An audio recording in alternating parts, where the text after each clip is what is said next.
बोलो जयकारा बोल मेरे श्री गुरु महाराज की जय। सभी गुरुमुख प्रेमियों से सप्रेम जय सच्चिदानंद।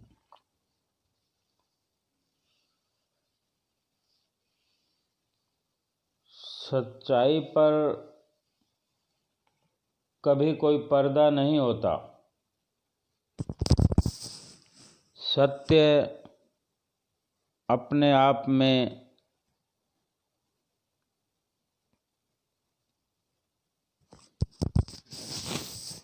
बिल्कुल सामने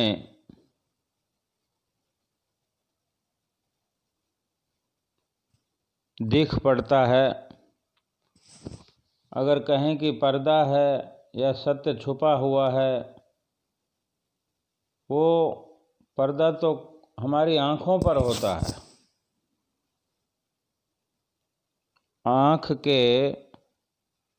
अपनी आँख के पर्दे को जो हटा देता है, हटाने का प्रयास करता है, वही सत्य को समझने भी लगता है और समझ लेगा। अब विचार करें कि आँख के पर्दे को कैसे गिराएं, कैसे हटेगा आँख पर आया हुआ पर्दा जिसके कारण सत्य दिखाई नहीं देता। इसके लिए महापुरुषों के अनुभवों से परिपूर्ण सत्संग को अपने जीवन में उतारना होगा।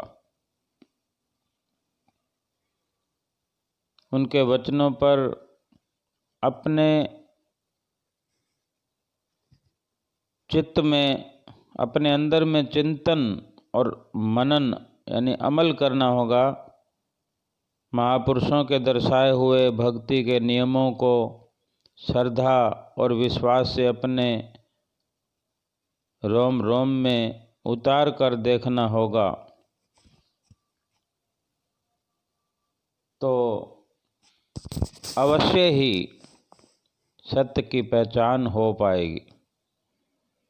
जो इंसान माली की तरह, किसान की तरह बीज को बोता है, एक दिन वो खुशी और आनंद में अपने सामने फूल और फल उन बीजे हुए बीजों के कारण और उस खेत के अंदर की हुई जी तोड़ मेहनत के कारण फल और फूल खिलते हुए अपनी आँखों के सामने देखेगा।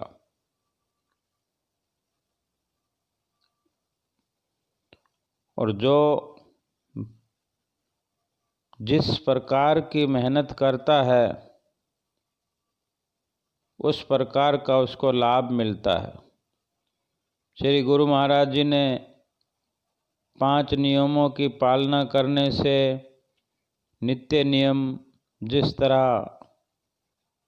हमें हिदायत होती है कि सुमरन करना ही करना है,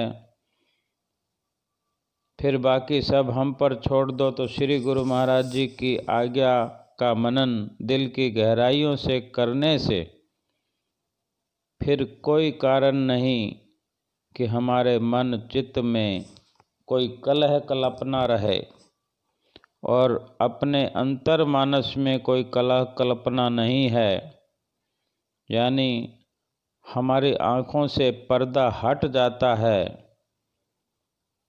तो फिर बाहर भी हमें कोई दुख या परेशानी सता नहीं सकते। जिनके भीतर सत्य को पाने की आकांक्षा होती है, उनका पुरुषार्थ हर चुनौती को भी स्वीकार करके आगे बढ़ता है। तभी पुरुषार्थी की परम प्यास से उसके प्राण कंपित हो उठते हैं। इस प्रकार वो एक आंदोलन की तरह आंदोलित होकर सच्चाई की ओर बढ़ता चला जाता है।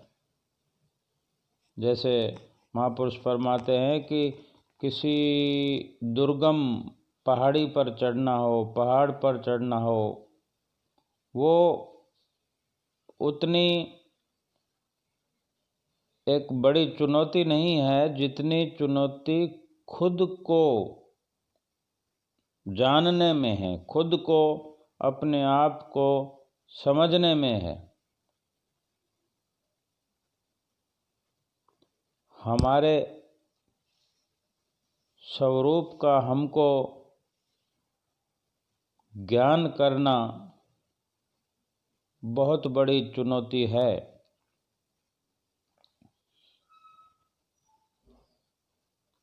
अगर ये जीव भक्ति मार्ग पे चल पड़ा है, भक्ति मार्ग का पुरुषार्थी है, तो जीव के लिए ये बहुत दुखद है, बहुत अपमानजनक है कि हम खुद को जाने बिना, खुद को समझे बिना संसार से चले जाएं, या हमारा अस्तित्व इस संसार से, जो अभी मनुष्य रूप में है, हमारा अस्तित्व समाप्त हो जाए। ये बड़े दुख की बात है। संसार की तरक्की, संसार का पद वैभव प्राप्त कर लेना ही इस मनुष्य जीवन का लक्ष्य नहीं है। इसलिए जो स्वयं को जानने की चुनौती लेकर हम इस दुनिया में आए हैं, महापुरुष हमें बार बार समझाते हैं कि अपनी सुरति को अंतर्मुखी, हमारा जो ध्यान बाहर संसार के अंदर फैला हुआ है, उसको समेटकर अंतर्मुखी करने से अपने आप की पहचान होती है, जिसमें ये 5 नियम दरबार के सहायक हैं: श्री आरती, पूजा, सेवा, सत्संग, सुमरन और ध्यान। और इसके साथ जो श्री गुरु महाराज जी नित्य प्रति आशीर्वाद करते हैं, उन आशीर्वादों से ये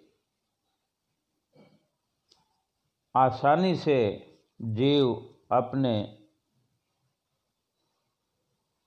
मकसद में, अपने लक्ष्य में कामयाब होता है। आज्ञा का मानना ही इस जीव को भली भांति अपने लक्ष्य तक पहुंचाता है। अपने आप की पहचान करने के साथ, इतना बड़ा लाभ प्राप्त करने के साथ, संसारी धन, वैभव, मान, प्रतिष्ठाएं, पद, ये तो श्री गुरु महाराज जी के आशीर्वाद से हमको बिना प्रयास किए ही मिल जाता है। एक दूसरी पातशाही श्री गुरु महाराज जी की लीला है, सत्संग है, कि हमारे हृदय सम्राट श्री श्री 108 दूसरी पातशाही गुरु महाराज जी टेरी में जब भक्ति परमार्थ के श्री आनंदपुर श्री परमहंस अद्वैत मत के ऊंचे सिंहासन पर विराजमान थे, उस वक़्त की बात है कि आप किसी जगह पधारे और वहाँ जो सत्संग का कार्य करना ही, जीवों को चिताना ही आप जी का असली कार्य था। तो सत्संग वहाँ नित्य प्रति होता था। एक माता सत्संग श्री गुरु महाराज जी का श्रवण करने जाती थी। वो अनन्य प्रेमी थी श्री गुरु महाराज जी की। तो उनके भगत जी उनके पति जो कि नहीं जा पाते थे, तो जब एक दिन सत्संग सुनकर आई तो भगत जी से कहा, श्री गुरु महाराज जी ने यहाँ हमारे नगर में कृपा की हुई है और नित्य प्रति सत्संग होता है, आप भी सत्संग श्री गुरु महाराज जी का सुनो, श्री गुरु महाराज जी के दर्शन करो, हमारी तकलीफ़ें समाप्त हो जाएंगी श्री गुरु महाराज जी के आशीर्वाद से। तो प्रेमी चला गया वो भगत जी सत्संग सुनने। तो जब सत्संग की समाप्ति हुई, प्रवचन समाप्त हुए, तो सभी गुरुमुख जो बैठकर सत्संग सुन रहे थे सभी खड़े हो गए, श्री गुरु महाराज जी को मत्था टेक कर जाने लगे। तो भगत जी भी खड़े हो गए। जब भगत जी का नंबर आया तो श्री गुरु महाराज जी ने मौजवश पूछ लिया कि क्या नाम है आपका। भगत जी से पूछा, और क्या करते हो। तो जैसे कोई अंतर मन में उसके ऐसे लगा कि मुझे पूछने वाला कोई मेरा अपना है, तो उसके अंदर से एक वेदना, जो दुख था, श्री गुरु महाराज जी के सामने प्रस्तुत किया। पहले अपना नाम बताया,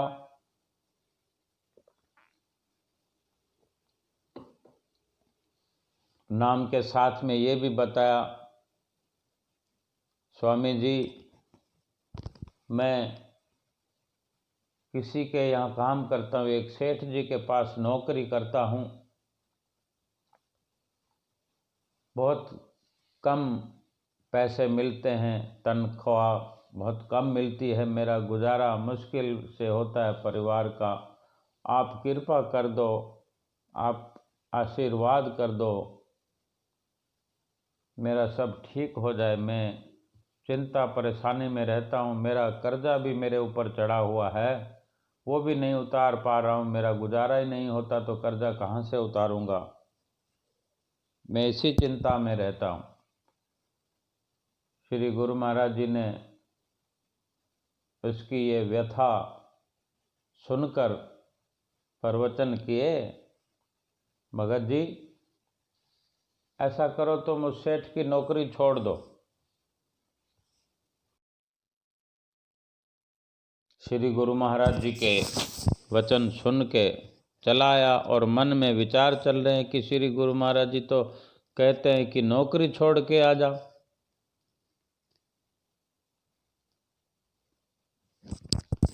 तो श्री गुरु महाराज जी से कह आया था कि ठीक है मैं अभी नौकरी छोड़ के आता हूँ।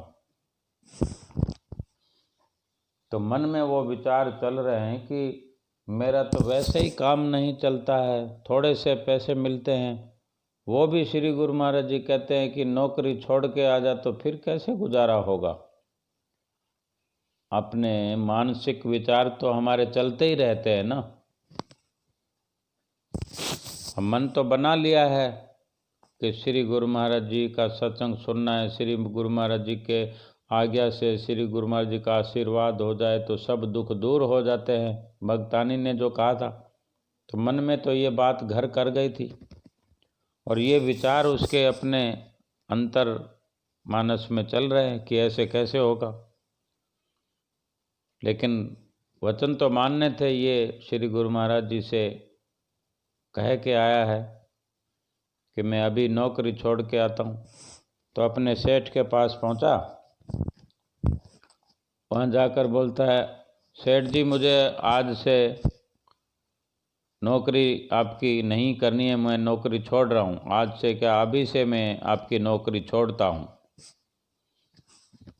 इतना कहना था और उस सेठ ने कहा, क्यों भाई, नौकरी नहीं छोड़नी है? और क्यों नौकरी छोड़ना चाहते हो, क्या परेशानी है बताओ? तो वो बोलता है, अब नौकरी छोड़ने में परेशानी क्या हो गई, इतना कर्जा चढ़ा हुआ है मेरे पे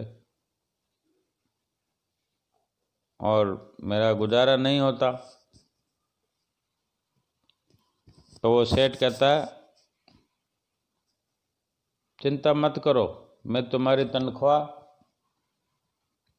आज से डबल कर देता हूँ, और डबल से भी तुम्हारा गुजारा न चले तो तिबल कर देता हूँ, 3 गुना कर देता हूँ, लेकिन नौकरी छोड़ के जाने का ख्याल भी मत करना। देखो कैसे श्री गुरु महाराज जी की प्रेरणा उस सेठ के मन पे, सेठ के अंदर हो रही है, और वो सेठ श्री गुरु महाराज जी के भगत से, आदर भाव से कितना प्रभाव उसके मन पर कर रहा है। ये श्री गुरु महाराज जी की प्रेरणा और लीला नहीं है तो क्या है कि जिसका खर्च नहीं चलता, जिसका गुजारा नहीं चलता, उसी सेठ के पास ऐसा श्री गुरु महाराज जी की आज्ञा से कहने मात्र से ही उस सेठ ने उसकी डबल तिबल तनख्वाह का वादा किया, और साथ में ये भी कहा कि जो भी तुम्हारा कर्जा है वो अलग से मैं तुम्हें दे दूंगा, तुम वो कर्जा मुझे दे दो, मैं चुका दूंगा, लेकिन नौकरी नहीं छोड़ना। और इतना सुनने के बाद भी भगत कहता है कि पहले मैं अपने श्री गुरु महाराज जी से पूछ कर आऊँगा, अगर वो कहेंगे तो नौकरी करूँगा, मेरे को उनका कहना मानना है। तो सेठ जी कहते हैं, सेठ कहता है, भले ही तुम अपने श्री गुरु महाराज जी से पूछो, कोई ऐतराज नहीं है, मगर मेरी तरफ से उनको बेनती करना कि मेरे सेठ ने कहा है कि वो सब कर्जा अपने ऊपर लेता है और तुम्हारी तनख्वाह डबल तिबल करूँगा, ये बोला है, ऐसा मेरी तरफ से कहना, फिर भले ही जो श्री गुरु महाराज जी तुम्हारे कहें वो तुम आज्ञा मानो। मैंने जो आपको बताना था वो मेरी तरफ से पूरी छूट है। तो वो भगत जी श्री गुरु महाराज जी के चरणों में पहुंचा, मत्था टेका और बोला, स्वामी जी ऐसी ऐसी बात है, सेठ जी ने ऐसे ऐसे कहा है मेरे को। अब उसके मन के अंदर कोई संशय कुछ नहीं है, उसको एक ललक लगी हुई, एक लगन लग गई कि मैंने श्री गुरु महाराज जी की आज्ञा का पालन करना है। बाकी वो सब कुछ समझ रहा है कि इतने समय से वहाँ काम कर रहा हूँ, मेरा कर्जा चढ़ गया, मेरा गुजारा नहीं होता, केवल श्री गुरु महाराज जी का कहना मानने से। मैं सोचता था कि नौकरी छोड़ने में तो तकलीफ बढ़ जाएगी, नौकरी छोड़ने का मैंने वहाँ पर जाकर नाम लिया उस सेठ के आगे, तो बातों बातों में उसने डबल तिबल तनख्वाह बढ़ाने का वचन दे दिया और सारा कर्जा भी माफ। तो ये वो महसूस कर रहा है कि मेरी भक्तानी ने जो कहा था कि श्री गुरु महाराज जी के आशीर्वाद से, उनकी आज्ञा मानने से, उनके सत्संग सुनने से, दर्शन करने से दुख दूर हो जाते हैं, तो वो दुख दूर होता हुआ अपनी आंखों के सामने देख रहा है। एक भी दिन नहीं हुआ अब तक, केवल मात्र संदेशा श्री गुरु महाराज जी ने जो दिया वो जाकर सेठ को सुनाया, इतने से ही उसको विश्वास बहुत बढ़ गया। और फिर श्री गुरु महाराज जी कहते हैं कि हमें मालूम था कि ऐसा ही होने वाला है, सेठ तुम्हें ऐसे ही कहेगा, हमें पहले से मालूम था। देखो इसका राज यही है, श्री गुरु महाराज जी को मालूम था कि अगर कोई ये कह दे कहीं जाके कि मैं आज से नौकरी छोड़ता हूँ, कोई कह सकता है? हमें कोई कह दे अपना काम बंद कर दो, अपनी फैक्ट्री बंद कर दो, दुकान बंद कर दो, क्या हम कर सकते हैं? अगर श्री गुरु महाराज जी ने कह दिया हो और हम कर दें तो फिर ये विचार करें कि श्री गुरु महाराज जी का आज्ञा मान के हम फैक्ट्री बंद कर दें, अपना काम बंद कर दें, दुकान बंद कर दें, नौकरी छोड़ दें, तो क्या नुकसान हो सकता है? अगर ये विश्वास है हमारे अंदर मौजूद है और हमने कहना मानकर श्री गुरु महाराज जी का कोई काम बंद कर दिया तो हमारा लाभ ही होना है। अगर हमको ये ख्याल है कि हमने केवल आज्ञा की पालना करनी है तो आज्ञा में ही तो सब सुख भरे हुए हैं। श्री गुरु महाराज जी नित्य प्रति फरमाते हैं, आज्ञा सम न सुसाहिब सेवा, सो प्रसाद जन पावे देवा। आज्ञा में ही सारे सुख भरे हुए हैं और ये आज्ञा का ही चमत्कार है। अपनी भक्तानी को जब उसने घर में जाकर कहा कि गुरु महाराज जी ने तो कहा है काम बंद कर दो, नौकरी छोड़ दो, तो भक्तानी भी कहती है कि गुरु महाराज जी ने कहा है नौकरी छोड़ दो तो जाके छोड़ के आओ। और इतना सब हो गया तो श्री गुरु महाराज जी ने कहा कि अब जाओ उसी सेठ के पास नौकरी करो, कोई नौकरी छोड़ने की जरूरत नहीं। हमारा मकसद था तुम्हारा दुख दूर हो जाए, सो तुम्हें सेठ ने वचन दे दिया, जो तुम्हारी विपदा थी वो समाप्त हो गई। और सत्संग सुनो, सत्संग पर अमल करो, भजन करो, सुमरन करो, नित्य नियम करो। वो भगत प्रेमी बन गया और इसी तरह से श्री गुरु महाराज जी की कृपा हुई। हम पर भी हो सकती है, जब चाहें, जिस वक़्त चाहें। आज्ञा की पालना में ही सारे सुख भरे हुए हैं। बोलो जयकारा बोल मेरे श्री गुरु महाराज की जय।